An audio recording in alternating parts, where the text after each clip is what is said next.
Perseverance, dedication, and resilience are all words that come to mind when we think of Class 2020-2021.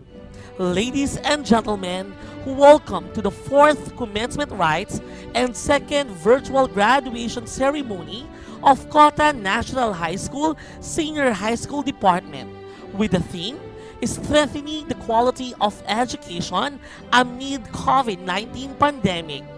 I am Sir Adrian L. Katapat, your senior high school oral communication and research teacher, and I am your master of ceremony for today's virtual graduation.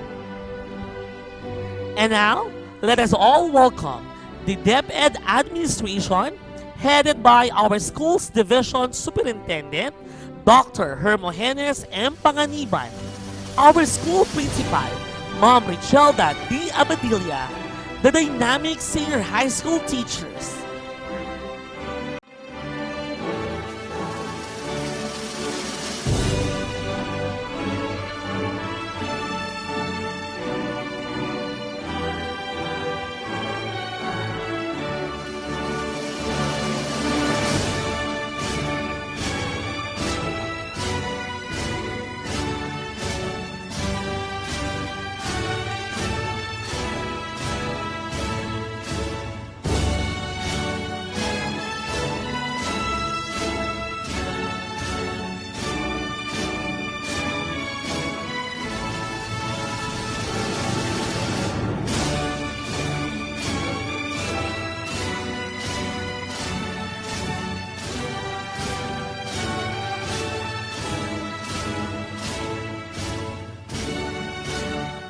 Please welcome the graduating classes, starting off with the candidates for graduation from academic track, accountancy, business and management, section Serenity.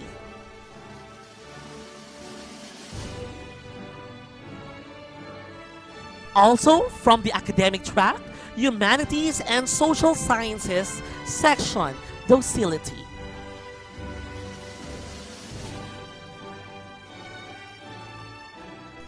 This time, may I call in the candidates for graduation from the Technical Vocational Livelihood track under Industrial Arts, Electrical Installation Maintenance, and Shielded Metal Arc and Welding with National Certification 2 from Technical Educational Skills Development Authority. And now, let us meet our guest of honor, Miss Claudine Aklan Dalisay. As we begin our program, please stand and let us all offer a prayer to Almighty God to be led by Jonathan L. Merhudio, graduating student from Humanities and Social Sciences, and after which stay standing for the singing of the Philippine National Anthem, the Calabarzon March, and the Lungsod ng Lucena Hymn.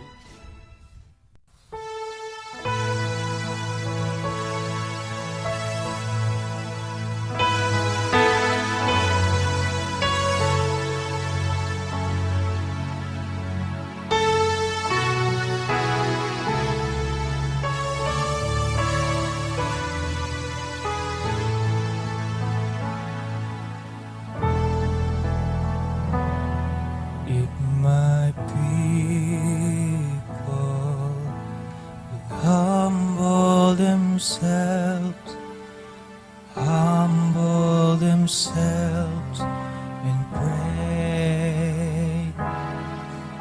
If they seek my face, humble themselves and turn from their wicked ways,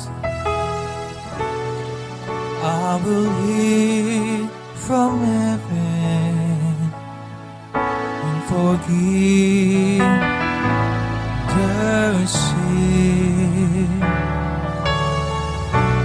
I will hear from heaven and heal the land. Lord, heal our land. shelter, heal our land. Hear our cry and turn our nation back to you. Lord, heal our land. Hear our soul, Lord, and heal our land. Forgive our sin and heal our broken land.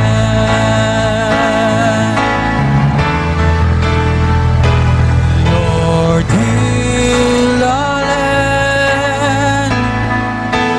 Father, heal our land. Hear our cry and turn our nation back to you. Lord, heal our land, heal our soul, Lord, and heal our land. Forgive our sin and heal our broken land. Forgive our sin and heal our broken land.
Mga kababayan, ang pambansang awit ng Pilipinas. Kayang magiliw, tewas ng silanganan, alam ng puso, sa titik mo'y buhay. Lupang hinirang, tuyag ka ng magiting, sa manlulupin, di ka pasisingil, sa nagatang putok sa simoy at sa langit mo pagaw, ay hinatang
ang manirahan, karapatan natin bigyang dangal.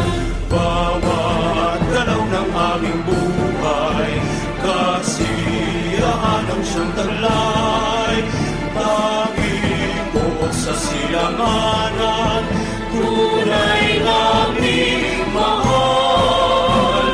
Ang lungsod ng Lucena na aming minamahal. Buhay dito ay maligaya, kaloob ng may kapal. Maganda ang paligid, kalinang na pagmasdan. Paraisong tunay ang kalirahan, karapatan natin bigyang dangal.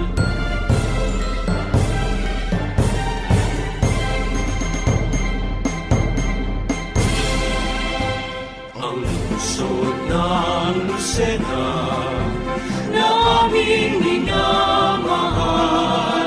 Buhay dito ay maligaya, kaloob ng may kapal. Maganda ang paligid, kainam na pagmasdan. Paraisong tunay ang malirahan, karapatan natin bigyang dangal. Karapatan natin bigyang dangal. Ang lungsod ng Lucena.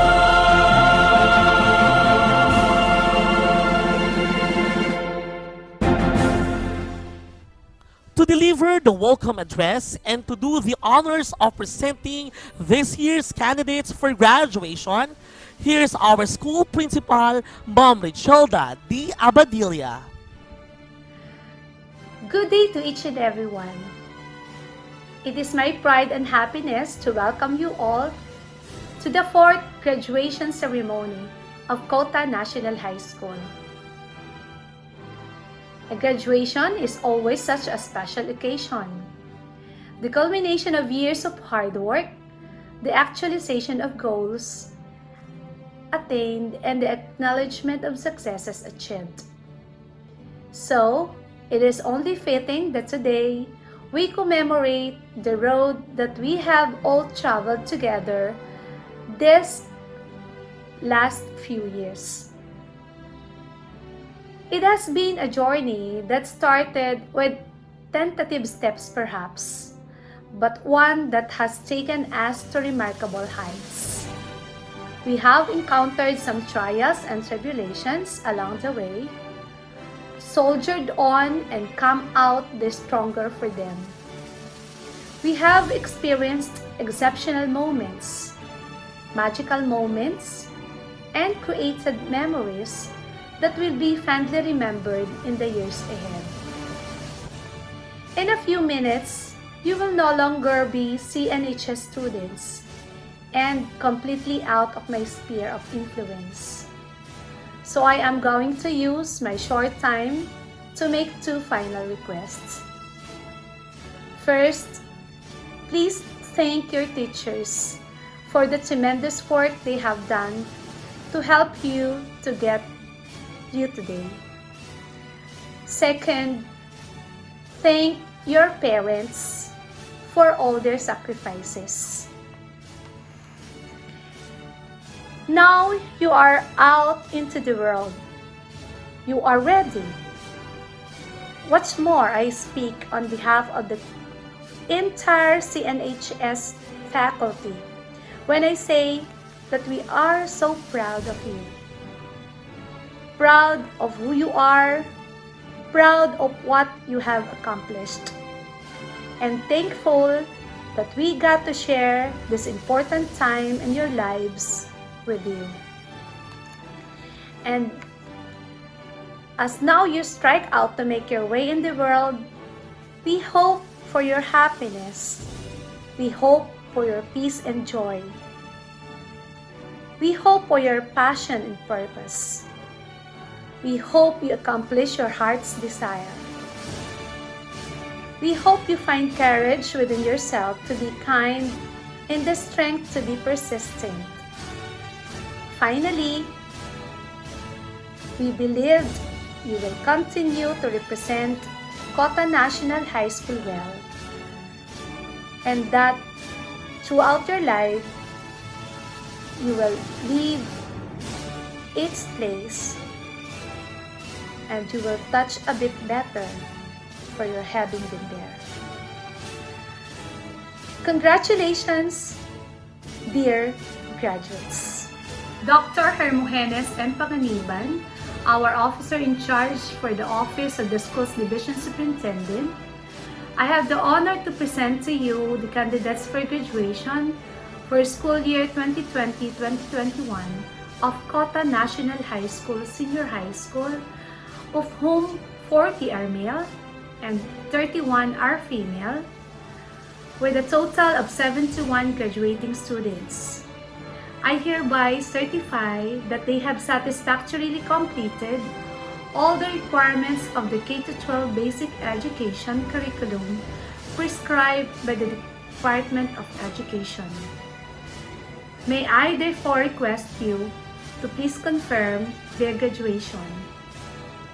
At this juncture, may I call in on screen our school's Division Superintendent, Dr. Hermogenes M. Panganiban, for his message and for the acceptance and conferment of our graduates. A blessed day to everyone. With a great sense of pride, I congratulate the graduates with their parents, teachers, school leaders, and all community stakeholders. Batch 2020-2021 graduates, you are a special class. You completed the school year in the midst of the global pandemic. No doubt, your life was disrupted, and the present crisis gives you stress and anxiety. But despite the transition to virtual reality and shifts in your academic and personal lives, you all have made it, overcome the unexpected, and shown great fortitude, resilience, and perseverance. I am wishing you the best during the pivotal time in your lives. Take time to celebrate, as your hard work and determination have led you to this point. The theme for this year's celebration is strengthening quality education amid COVID-19 pandemic. How could we really strengthen quality education during this crisis? This is the biggest challenge we are facing at present. How will it happen while our students have been unable to go to school for the whole school year due to the restrictions imposed to prevent the spread of COVID-19? Though we cannot assure the level of learning you gained through distance learning, but one thing is sure, that we tried our best to deliver the education that you deserve. Now, as we create a new world due to pandemic, we encourage the continued participation of all stakeholders, especially the parents, to have an open mind as education transitions into the new normal and help the education sector to find ways to ensure that learning of children will continue. Our dear graduates, please bear in mind that today is not merely an end, yet a beginning of your new journey. We are expecting that you will continue what you have started. Now, it's the time to take the same determination and apply it to your next chapter. I wish that all success keeps following you in everything that you will do in the future. Dream new dreams. Embark on who you are. Embrace life with passion.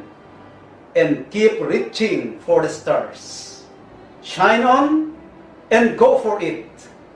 We all look forward to hearing of your future successes and accomplishments.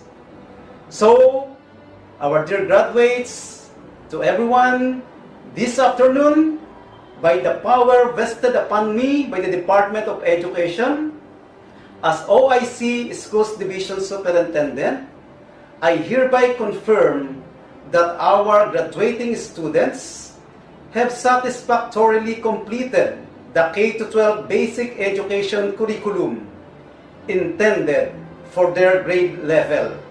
This is school year 2020-2021. Congratulations!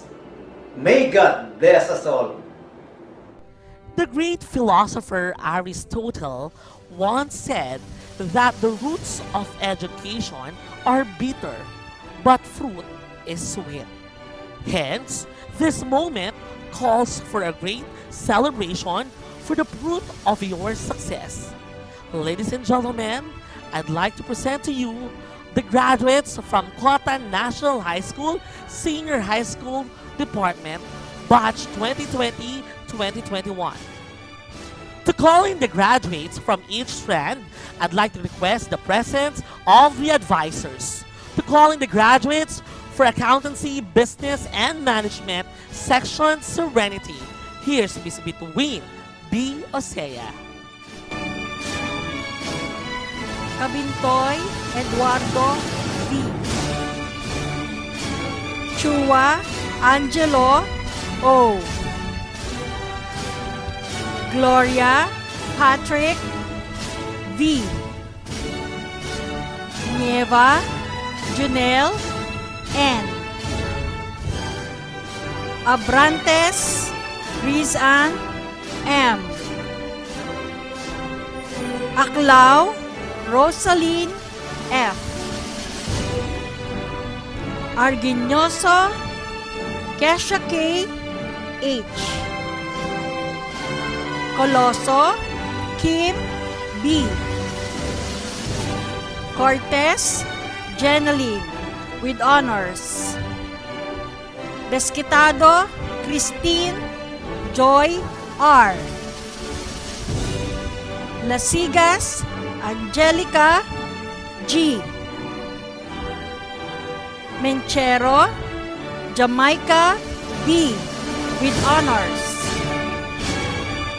Natal Monica R. Nava Jaisel P. with honors. Rama Erica M. Sarto Monica B. with honors. Solmayor Maria P. Congratulations, ABM graduates, and thank you so much, Ms. Between B. Osea. At this time, as the advisor of Humanities and Social Sciences Section Docility, it is with great pride to call in the graduates from this strand. Abuel John Edward R. Briones JJL with honors. Briones Reynold John M. Elmine Joel R. Flores Wilfred C. Formaran Blair Lands Alex P. Gamban Rafael B. Glico Christian F. Merhudio Jonathan L. Ortiz John A. with honors. Otico Thork C. Padilla Justine Abby S. with honors. Pamaos Covien J. Peranco Rainier M. Pontiveros Dondon C. with honors. Saison Mark Anthony T. with high honors. Saison Mark T. with high honors. Taganahan Rovic A. Timaho John Nico R. Abdullah Rohanisa P. Alvasan Shean May. Barun Chinchin E. with honors. Kaingkoy Erica A. Castillo Marian Rose P. Cortizano Bernadette L. Gaitos Avril R. Gloria Kailin May M. Hermoso Christine C. Manaog Psalm Aryan A. with honors. Mendoza Maria Christine Q. with honors. Nuida Maria Wingeline B. with honors. Pamaos Antoinette. Rait Reynalyn V. Sales Dana Marie B. with honors. Salvador Rina A. Congratulations, Yum's docility. At this juncture, to call in the graduates from the Technical Livelihood Track, Electrical Installation Maintenance with National Certification 2 from the Technical Educational Skills Development Authority, and Shielded Metal Art and Welding with National Certification 2 from Technical Educational Skills Development Authority. May I call in Mr. Francisco P. Macatugo. With full enthusiasm, here's are the graduates from TBL 12 Basics from the Electrical Installation and Maintenance in situ. Baranta Lee Genesis. Bubadilla Francis H. Milian Marco L. Petremetre Jimboy R. Figuera Denmer J. P. Rakal John Ray R. Ramos Ronnie B. Ogbamin Aliboy L. Villanueva Aldren P. and Dorado Rosel Ann C. And for the graduates of Shielded Metal Arc Welding NC2, Adarlo Eric C. Castillo Raymond A. De Guzman John Ray S. Loretizo Roniel P. Lorica Romel A. Ludovice Adrian R. Oliver Justin B. Raitus Jan Rudolph S. and Sumalinog Rayjan. By this time, let us hear the message of our Regional Director, Dr. Francis Cesar Bringas, after which, let us hear the congratulatory message of our DepEd Secretary, Honorable Leonor Magtolis Briones.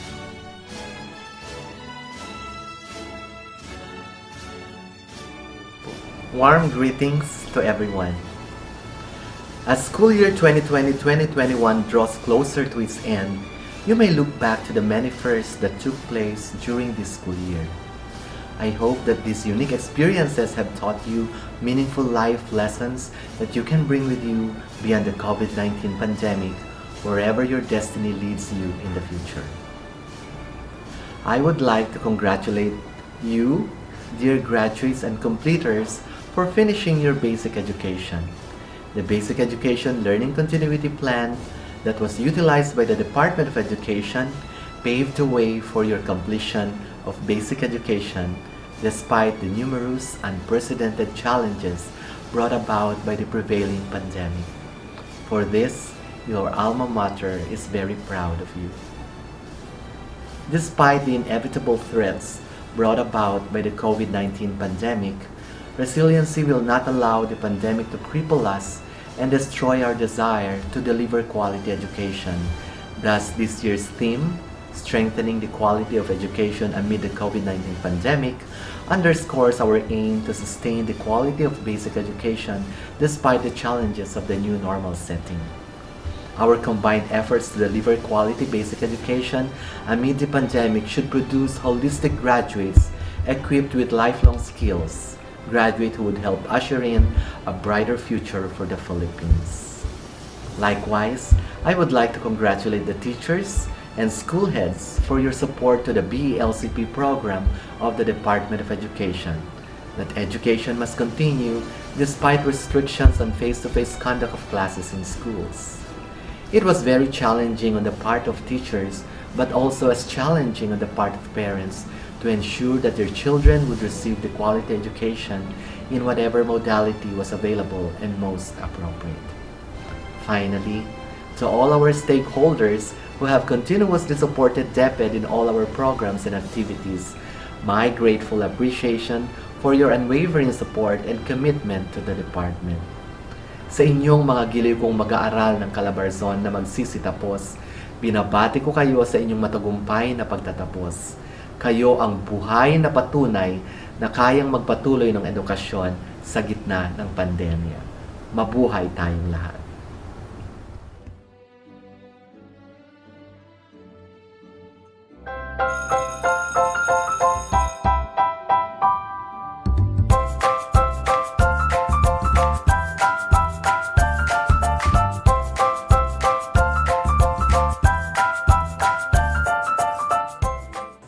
Good day to each and everyone who is attending virtually present at this time of our graduation ceremonies for our beloved and very precious graduates for the school year which ends at this time. First of all, I'd like to greet the parents and family members without whose sacrifices, whose reminders, and whose participation in the learning process for our graduates have resulted in this culmination program. This year, your role has changed drastically, where we've always believed that the matter of educating our children rests nearly exclusively on our teachers and our staff. This time, you parents, you family members, you who are in the households of our learners have expanded your role and contributed to this wonderful day, wherein finally, our learners are graduating in this culmination exercise. So congratulations, because this year has not been very easy, has not been a picnic for our teachers, for our family members, as well, especially the parents, mothers, fathers, sisters, brothers, and all who have contributed to the achievement of our learners at this time. So, maraming salamat at congratulations, parents and family members. Mas malaki ang role ninyo at this time compared to earlier graduation exercises. Secondly, I would also like to greet our teachers, without whose very careful review and careful supervision of the work of our pupils and our learners, this event would not be taking place at all. And so thank you, teachers. Your role has also expanded, in addition to seeing to it that the modules are faithfully followed, the assignments are correctly implemented, and the learners are truly learning. And you have had to deal with new ways of assessing the performance also of the learners. So congratulations, teachers, for enduring, for your patience, for your love for our learners, and your willingness to engage in a way and methods of teaching which are different from those which are used to. Assessment must have been especially difficult for you, especially since you were not able to see most of the time our students in face-to-face meetings, and most of the meetings, of course, were virtual. We'd also like to thank the local government units for their interest, for their cooperation, and for their continuing contributions to the needs of education, even as our children do not go to school. Your donations of material as well as financial resources at this time are most welcome, and your advice has been taken seriously not only by our teachers, by our school officials, but also by our officials in the Department of Education. We continually talk with local government units, especially in times of disaster, in times of great need for classrooms, for space, and for responses to unforeseen emergencies. Thank you, local government units. But of course, most of the congratulatory greetings fall on the deserving graduate. Each and every one of you is truly special.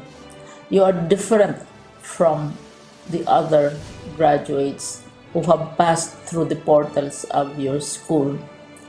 You went to school practically without seeing your teachers, if at all. You went to school with your parents, your mothers and your fathers hovering over your shoulders and seeing to it that you are able to complete your assignments. You are completing your studies at a time when examinations and assessments are different. You are culminating this long months of hard work at this time, even as you have to do family chores, even as you are distracted, and even as your world has turned upside down, and it seems and it appears as if we don't know what the future holds and what will happen next. But you have persevered, and now you are ready to graduate. And therefore, you deserve each and every bit of congratulations from us in the Department of Education, from your parents and family members, your teachers, from the officials in local government, as well as in the Parent Teachers Associations. You deserve each and every single congratulatory pat on your back, each hug, virtually, of course, and each greeting, which I am sure you are also receiving virtually. I don't know if you will remember this event many years from now. I have tried to recall myself who our graduation speaker was when I finished high school and when I finished my college studies. All I remember is that the graduation speaker was someone important, someone who was invited because that someone is supposed to give a message. What was more important to us graduates at that time was the excitement of the celebrations, the happiness and the joy of our parents, the sadness of parting from our classmates and from our teachers, and the enjoyment of all the graduation events that usually take place come commencement day.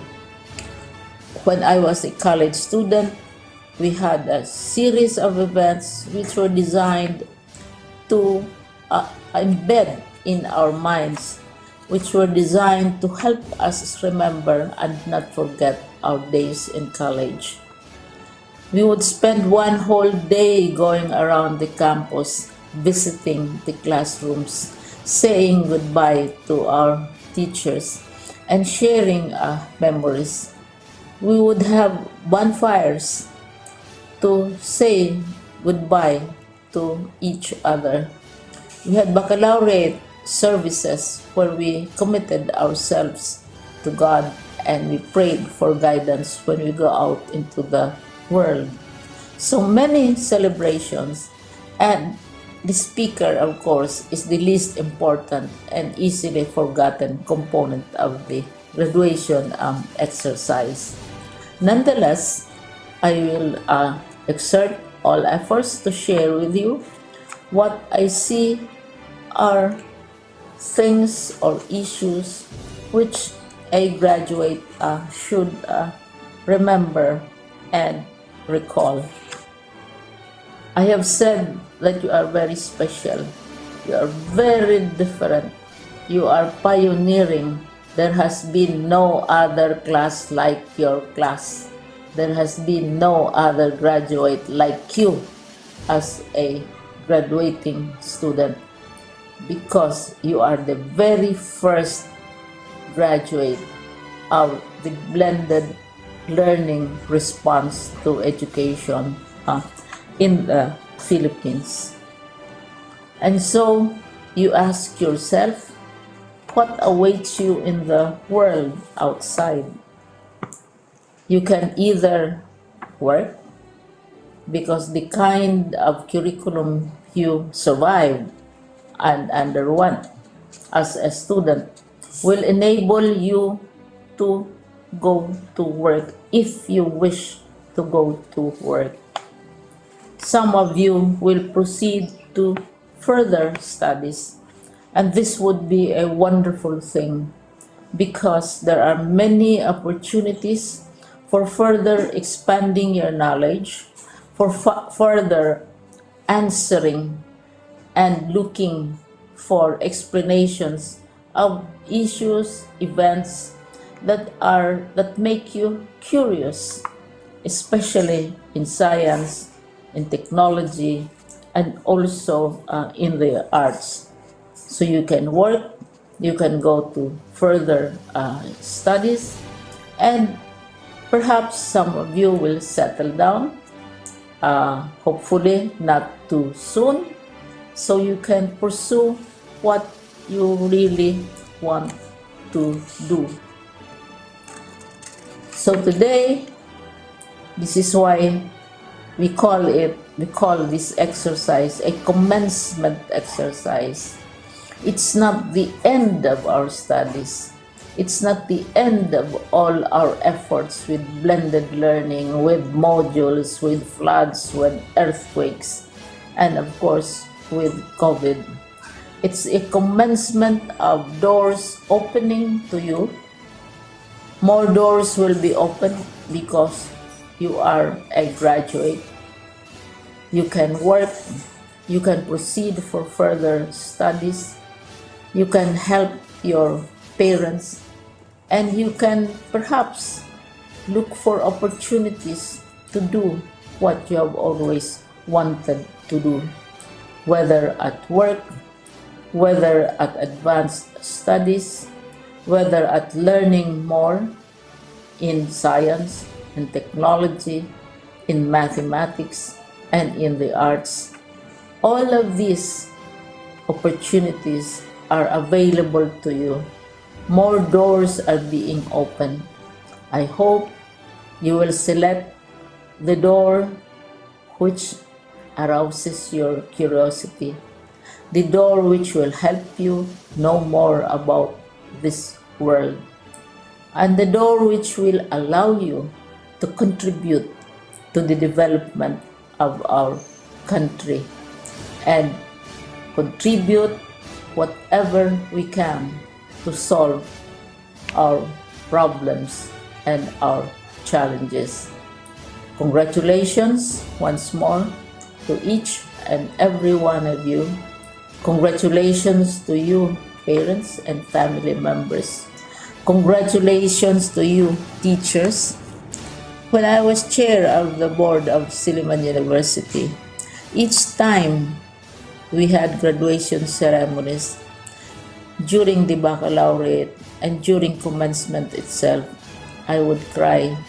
I would cry because we are sending out into the world a new batch of graduates, and we want to be sure that what is awaiting them is appropriate. We want to be sure that they are ready for what awaits them when they select which door to open. And so, we tell you, go out to the world, do whatever you want to do. God be with you, and be assured that all of us love each and every one of you. Congratulations.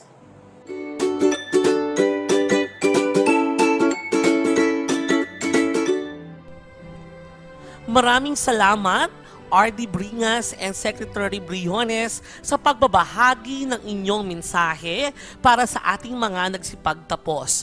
At muli, mula sa Cotta National High School, isang pagsaludo sa maayos niyong liderato sa kagawaran ng edukasyon. This time, may I invite on screen Miss Anne-Michelle M. Holo, our senior high school focal person, to introduce our guest of honor. Good day. Before I take the pleasure of introducing our guest speaker, please allow me to express my gratitude to our Officer in Charge, Schools Division Superintendent, Dr. Hermogenes Panganiban, Officer in Charge, Assistant Schools Division Superintendent, Mr. Philip B. Galiendes, Education Program Supervisors, Public School District Supervisors, our dear Principal, Ma'am Richelda D. Abadilla, teachers, parents, and learners for gracing this event. Our guest of honor for today's graduation rites was born in Lucena City last August 16, 1993 by the lovely couple Roman and Grace Aklan. She finished elementary in Bara Elementary School last 2006 as salutatorian. She studied high school in Cotta National High School from 2006 to 2010 and graduated salutatorian. She studied college, taking up Bachelor of Science in Psychology in Manuel S. Inverga University Foundation from 2010 to 2014. She became an assistant psychometrician in Triptor's Diagnostic Center from May 2014 to August of the same year. She worked at OneQuest Academic Service as psychometrician coordinator from January 2014 to December 2016. Starting from June 2017, she worked as senior high school teacher in Manuel S. Inverga University Foundation. The following were just some of her accomplishments. Dean's Lister from 2010 to 2014.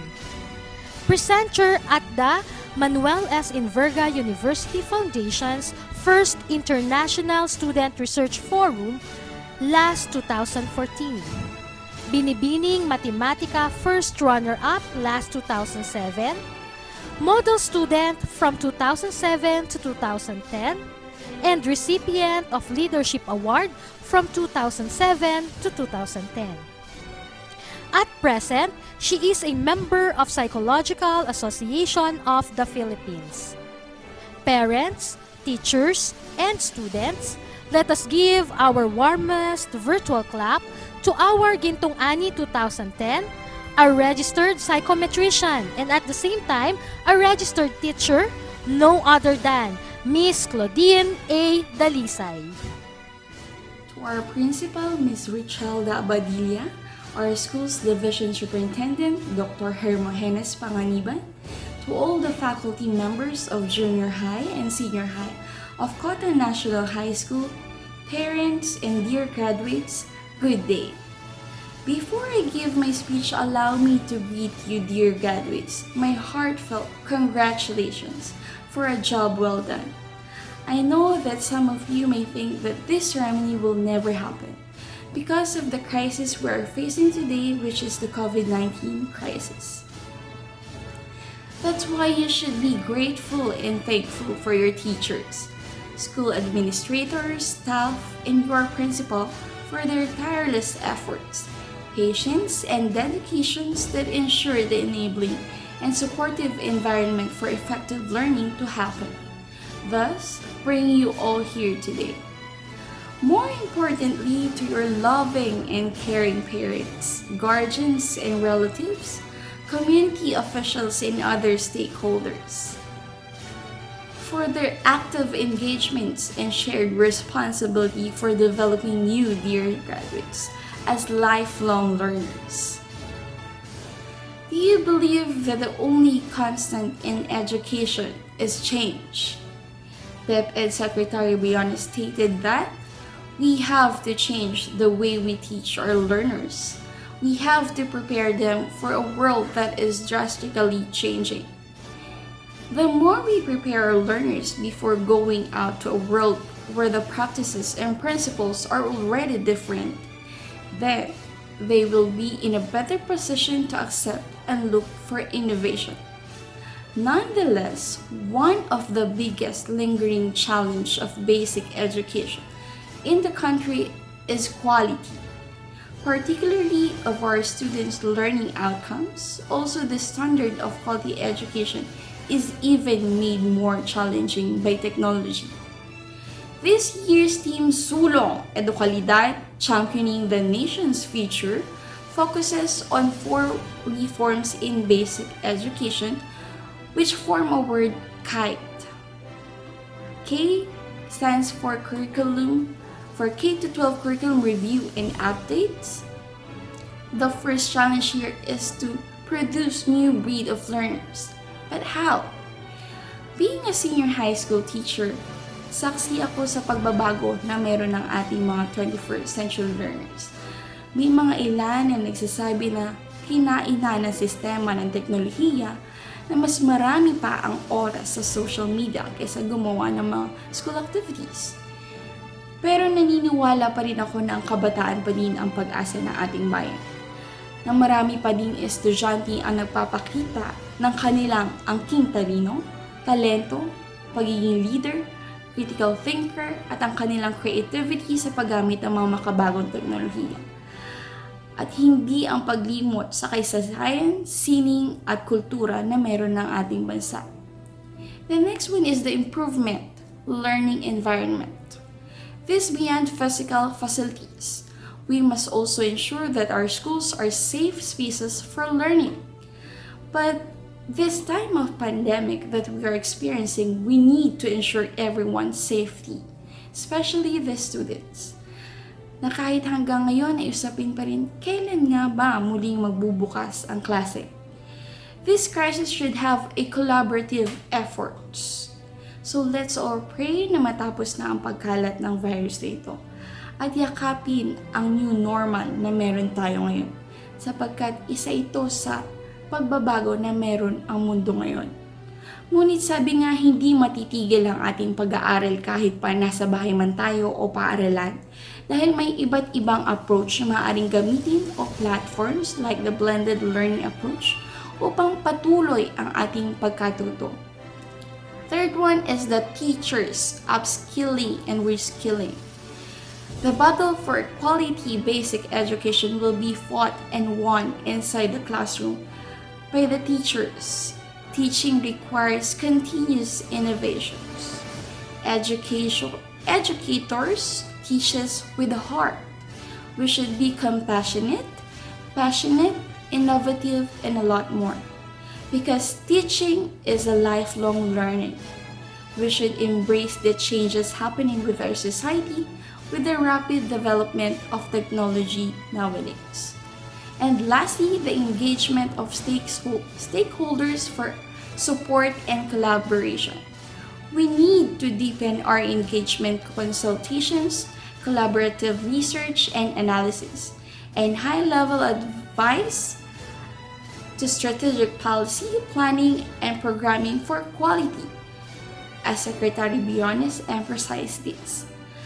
Because as these trying times wherein hope is lost and people are desperate to drive their talents, wit, and innovative, 21st century ideas will bring up to a hopeful future. With 100% cooperation from the school, its students and community, and other stakeholders, our nation's future like that is not impossible to dream about. Katulad ng isang kite o saranggola na may mataas na paglipad. Kahit anong balakid ang inyong kaharapin, patuloy niyong abutin ang rurok ng inyong tagumpay. At isa na dyan ay katulad ng ating Miss Universe na si Catriona Gray. Catriona Gray stated that she surmounted 3 mountains to conquer 3 Mayon volcanoes. The first one was conquering yourself. Overcome your fear. The fear of failure. Dear graduates, you should overcome it with faith. Faith with God, faith with yourself, because we are not perfect. Should accept your flaws. Just be determined and optimistic at all times. The second one was conquering others. Don't mind what others people say. Just believe in yourself, in your abilities. Conquer it by surrounding with people who uplifted you, supported you, and mentored you. And last, the third and the most important was conquering for a purpose. What is your purpose in life? What was the point of all this? You may only be one person, but you can have the opportunity to serve other people, the Filipinos.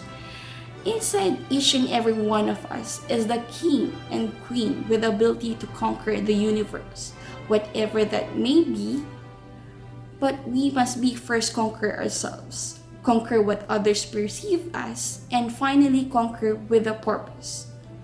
So to conquer our dreams, the quality education for the Philippines, we forever raise our flag.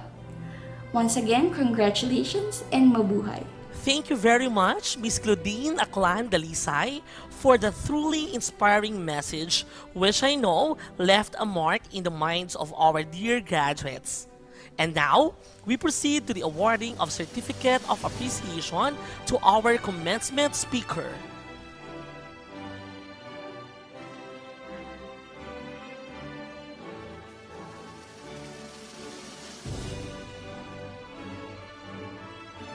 Here are the cream of the academic year 2020-2021 from Accountancy, Business and Management. Jeneline Cortez with honors. Jamaica B. Minchero with honors. Giselle P. Nava with honors. Monica D. Sarto with honors. Here are the awardees from Humanities and Social Sciences. J.J. L. Briones with honors. John A. Ortiz with honors. Justin Abby S. Padilla with honors. Dondon C. Pontiveros with honors. Chinchin E. Barun with honors. Sam Aryan A. Manaok with honors. Maria Christine Q. Mendoza with honors. Maria Winilin B. Nueda with honors. Dana Marie B. Sales with honors. And all hail to this year's highest academic awardees, Mark T. Saison with high honors. Mark Anthony T. Saison with high honors. Let us give our virtual round of applause to our awardees. Aim high, soar higher, achieve the highest. Let us now listen to Mark Anthony D. Saison, graduate of Humanities and Social Sciences with high honors as he delivers the words of gratitude. To Dr. Hemogenes M. Panganiban, our officer in charge for the Office of the Schools Division Superintendent. Dr. Philip B. Galendez, our ASDS. To our school principals, Ma'am Richelda Abadilla, Education Program Supervisors, Public School District Supervisors, our guests of honor, dear teachers and parents, fellow graduates, good day and mabuhay. It has been 12 years of journey in the basic education before. It was a dream to receive a diploma and attend a graduation rites like this. But God didn't permit only to a dream. Instead, He allowed me to experience the glory of it. Truly, the future belongs to those who believe in the beauty of their dreams. To our beloved and energetic principal, Ma'am Richelda D. Abadilla, supportive senior high school teachers, proud parents, fellow graduates, friends, and to the people who are watching this virtual commencement exercises. A pleasant morning to all of you.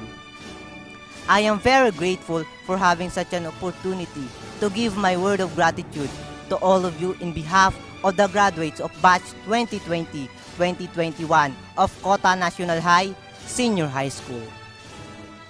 I want to thank our supportive teachers who made our senior high school lively. To Ma'am Joy Rivera, who always make us laugh with her funny vibes. Thank you. To Ma'am Ano Lo, who taught us the wonders of social science.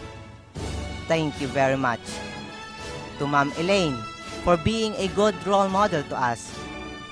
Thank you. To Sir Francis Makatugog, who made our afternoon complete. Thank you. To Ma'am Star, who has enlightened us by sharing her prior knowledge about the 21st century. And thank you for your kindness. To Sir Ryan, who taught us how to become good in anything on Word, Canvas, Publisher, and even more. To Sir Raymark, who was once our advisor when I was in grade 11. I thank God for sharing your life story to inspire and learn about real life situation. Indeed, God given you an ultimate gift, your promotion. Also, we are always grateful for your ardent support and for your genuine kindness, for always giving us snacks whenever we achieve a great accomplishment in school programs. And lastly, but not the least, for our honorable advisor in grade 12, Sir Adrian L. Katapat. We really appreciate not only for sharing good things about real life situation, but also preparing and molding us to become mature and responsible individuals. And most importantly, I want to thank my dearest beautiful mother, who has always been there to support us, even though right now we are miles apart because you are working abroad just to give us a better life, to give us things we couldn't afford. Mom, this is an opportunity for me to say I love you. I want you to feel my innermost love. Mom, I love you so much. I've seen different kinds of women, but not as beautiful as you are, not as protective as you are, and not loving as you are. Mom, I want the whole world knows that no woman can ever replace your role in my heart. Also, to my handsome father, who has given his utmost support to us, taking care of us in our daily lives.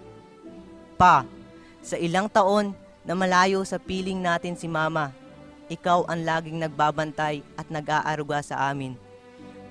Ginawa mo ang lahat ng iyong makakaya, namamasada kahit gabing-gabi na.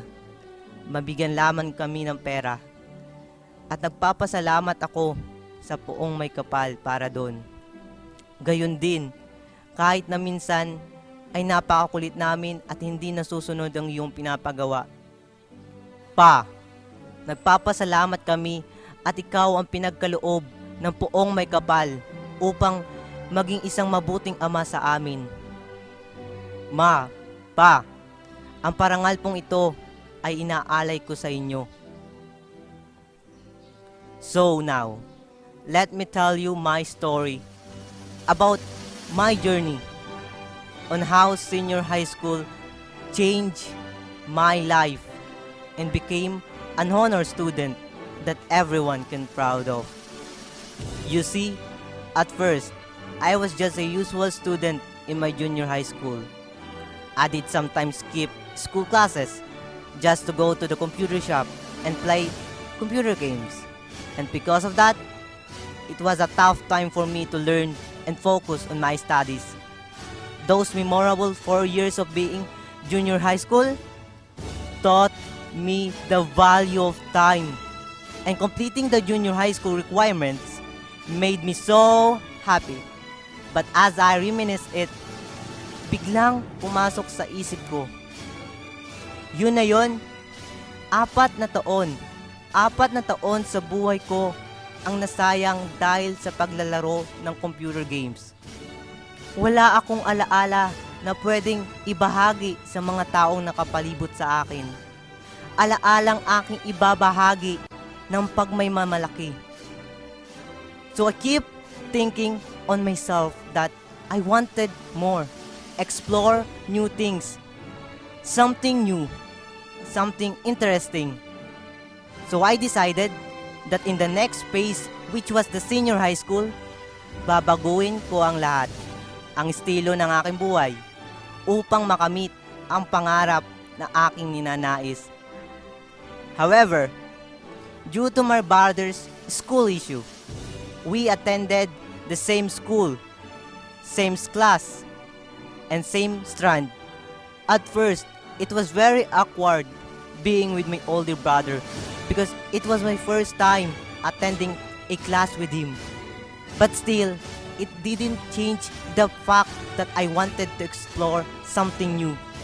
And I am very thankful to senior high school, Cotta National High School, letting me discover a new horizon in my studies.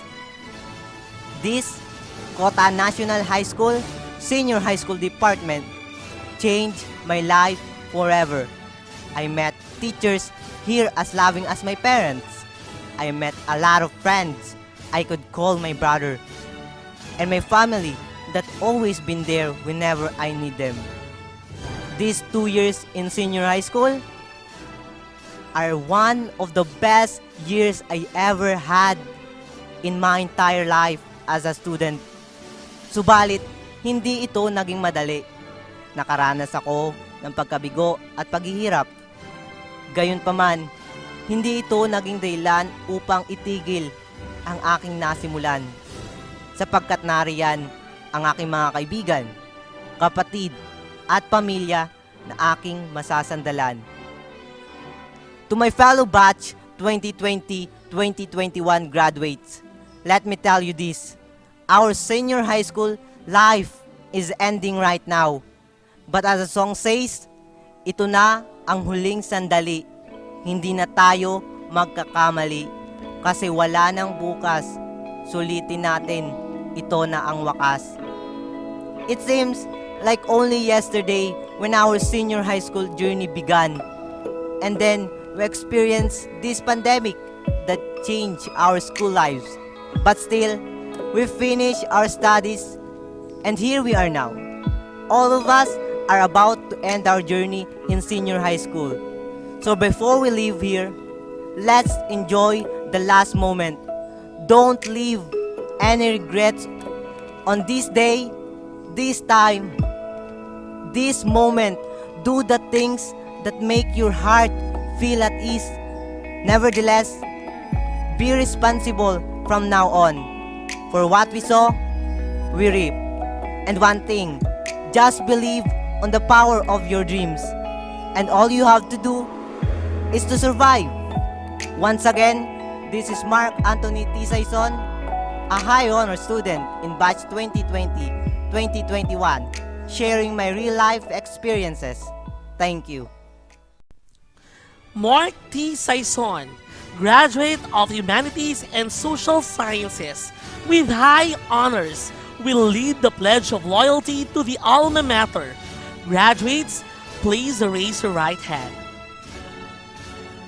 With all sincerity and modesty, I do hereby upon my honor pledge of loyalty to Cotta National High School with the firm belief that it is in me and has to come out of me.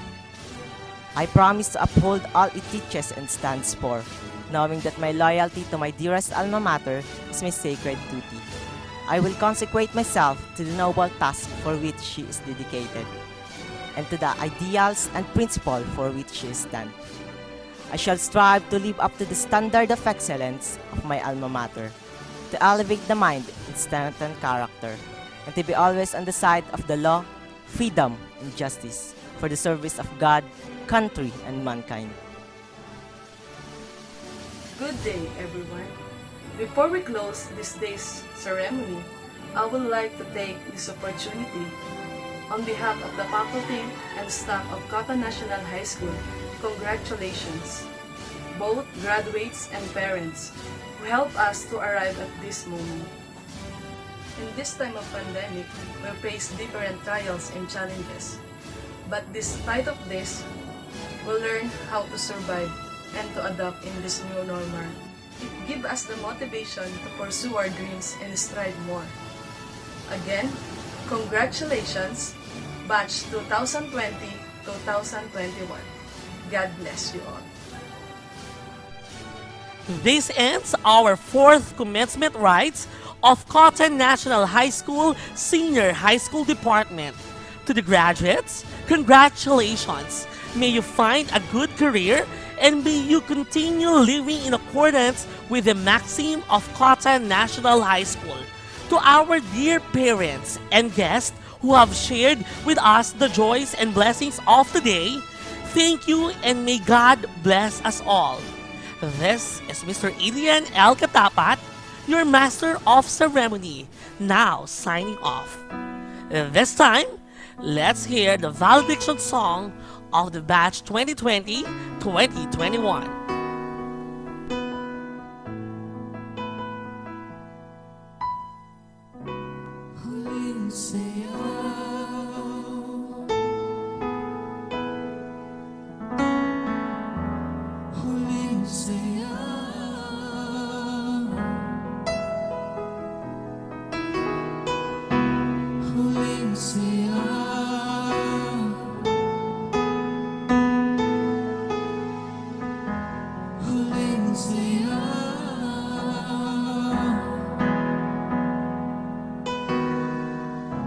Ito na ang ating huling sandali. Di na tayo magkakamali, kasi wala nang bukas.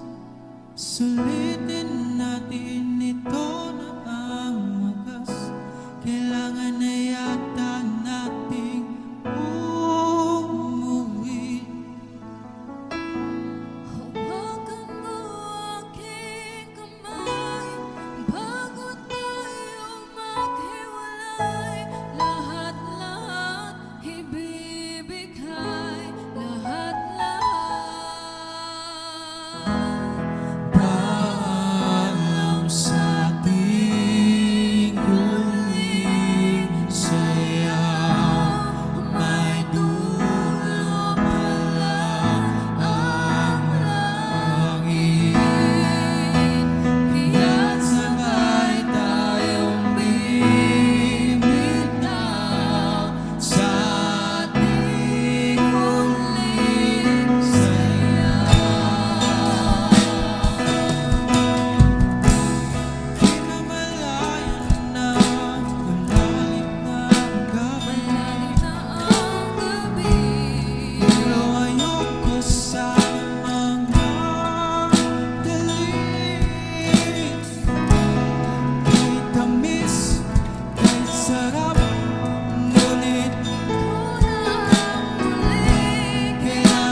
na ang ating huling sandali. Di na tayo magkakamali, kasi wala nang bukas. Sulitin natin, ito na ang wakas. Kailangan na yata nating